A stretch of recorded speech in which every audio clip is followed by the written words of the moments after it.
सुप्रभात बच्चों। आज हम रविंद्र केलेकर जी द्वारा लिखा गया पतझड़ में टूटी पत्तियां पाठ का दूसरा प्रसंग झेन की देन पढ़ेंगे। रविंद्र केलेकर जी गांधीवादी चिंतक के रूप में विख्यात हैं और अपने लेखन में जनजीवन के विविध पक्षों, मान्यताओं और व्यक्तिगत विचारों को देश और समाज के परिप्रेक्ष्य में प्रस्तुत करते हैं। इनकी अनुभवजन्य टिप्पणियों में अपने चिंतन की मौलिकता के साथ साथ मानवीय सत्य तक पहुंचने की सहज चेष्टा भी रहती है। कोंकणी और मराठी के ये शीर्षस्थ लेखक और पत्रकार रविंद्र केलेकर जी कोंकणी में 25, मराठी में 3, हिंदी और गुजराती में भी कुछ एक पुस्तकें प्रकाशित हैं। गोवा कला अकादमी के साहित्य पुरस्कार सहित कई अन्य पुरस्कारों से इनकी कृतियों को सम्मानित किया गया है। झेन की देन प्रसंग बौद्ध दर्शन में वर्णित ध्यान की उस पद्धति की ओर याद दिलाता है जिसके कारण जापान के लोग आज भी अपनी व्यस्ततम दिनचर्या के बीच कुछ चैन भरे पल पा जाते हैं। लेखक जापान के एक प्रसंग का उल्लेख करते हुए कहते हैं कि उन्होंने अपने एक जापानी मित्र से पूछा कि यहाँ के लोगों को कौन कौन सी बीमारियाँ अधिक होती हैं, तो उसका उत्तर था मानसिक। यहाँ के लोग 80% मनोरुग्ण हैं। लेखक इसकी वजह पूछते हैं तो वे कहते हैं, हमारे जीवन की रफ्तार बढ़ गई है। यहाँ कोई चलता नहीं बल्कि दौड़ता है, कोई बोलता नहीं बकता है। हम सब अकेले पढ़ते हैं तब अपने आप से लगातार बड़बड़ाते हैं, यानी वे अपने आप से बातें करते हैं। कारण क्या है इसका? क्योंकि वे अमेरिका से प्रतिस्पर्धा करने लगे हैं, अमेरिका से होड़ करने लगे हैं, अमेरिका की तरह एक विकसित देश बनना चाहते हैं। इसलिए वहाँ का प्रत्येक व्यक्ति 1 महीने में पूरा होने वाला जो काम है उसे 1 दिन में ही पूरा करने की कोशिश करने लगा है। वैसे भी दिमाग की रफ्तार तो हमेशा तेज़ रहती है और उसे यदि हम स्पीड का इंजन लगा दें तो वह कई हज़ार गुना अधिक रफ्तार से दौड़ने लगता है। फिर एक क्षण ऐसा आता है जब आपके दिमाग का तनाव बढ़ जाता है और पूरा इंजन टूट जाता है। यही कारण है जिसके वजह से जापान में मानसिक रोग बढ़ गए हैं। शाम को वह लेखक को एक टी सेरेमनी में ले गए। चाय पीने की ये एक विधि है, जापानी में उसे चा नो यू कहते हैं। वहाँ पर एक 6 मंजिली इमारत थी जिसकी छत पर ततामी यानी चटाई की एक सुंदर पर्णकुटी बनी हुई थी। बाहर बेढप सा एक मिट्टी का बर्तन था, उसमें पानी भरा हुआ था। हमने लेखक और उनके जो मित्र थे उन्होंने हाथ पांव इस पानी से धोए, तौलिए से पहुँचे और अंदर गए।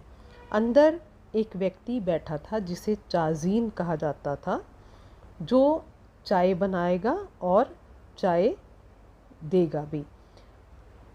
उसने लेखक और उनके मित्र के आने पर उसने झुककर उन्हें प्रणाम किया और जापानी में 2 झो कहा, जिसका अर्थ था आइए तशरीफ़ लाइए। बैठने की जगह लेखक और उसके मित्र को दिखाई। उसके पश्चात चाजीन ने अंगीठी सुलगाई, उस पर चायदानी रखी।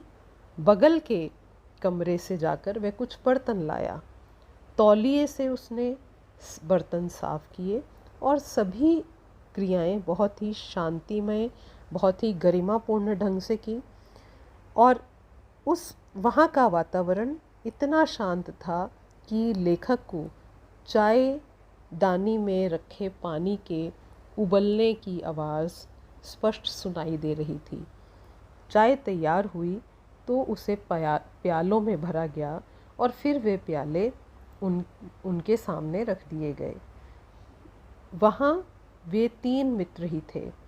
इस विधि में शांति मुख्य बात होती है, इसलिए वहाँ पर केवल 3 आदमियों को ही प्रवेश दिया जाता है, 3 से अधिक आदमियों को प्रवेश नहीं दिया जाता। प्याले में 2 घूंट से ज़्यादा चाय नहीं थी।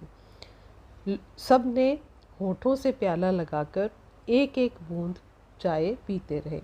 करीब 1.5 घंटे तक चाय पीने का ये सिलसिला चलता रहा।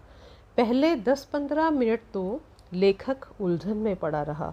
फिर देखा कि उसके दिमाग की रफ्तार बहुत धीरे धीरे धीमी हो गई है, बहुत कम हो गई है, और थोड़ी देर बाद उसे महसूस हुआ कि बिल्कुल ही बंद हो गई है। तब उसे ये लगने लगा कि वो एक ऐसे काल में जी रहा है जिसका कोई अंत नहीं है।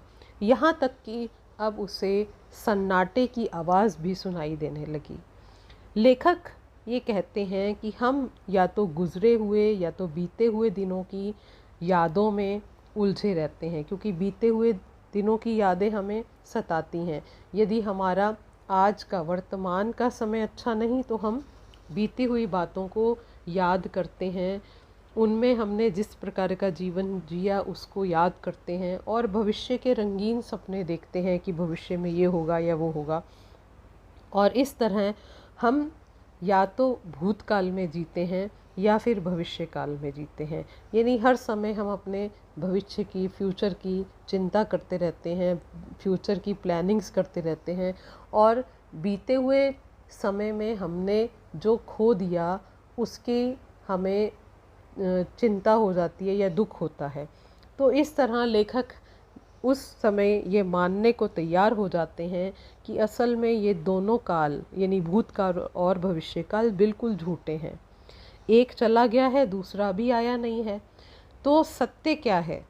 सत्य है वर्तमान क्षण, और लेखक कहते हैं कि हमें वर्तमान में ही जीना चाहिए। यदि हमने अपने आज को संभाल लिया, यदि हमने अपने वर्तमान को संभाल लिया तो हमारा जीवन संभल जाएगा। तो हमें वर्तमान में जीवन जीना चाहिए। लेखक कहते हैं कि जब वो इस विधि के द्वारा चाय पी रहे थे तो उस समय, उस दिन उनके दिमाग से भूत और भविष्य दोनों काल उड़ गए। केवल उनके सामने एक वर्तमान क्षण था, एक ऐसा समय जो कभी समाप्त होने वाला नहीं था, जो कि अनंत काल जितना विशाल विस्तृत फैला हुआ था। लेखक को उस दिन मालूम हुआ कि जीना किसे कहते हैं, और लेखक को लगा कि लेन देन की यह परंपरा, यह बहुत बड़ी देन है जापानियों को। आशा है इस पाठ को आप समझ गए होंगे। धन्यवाद।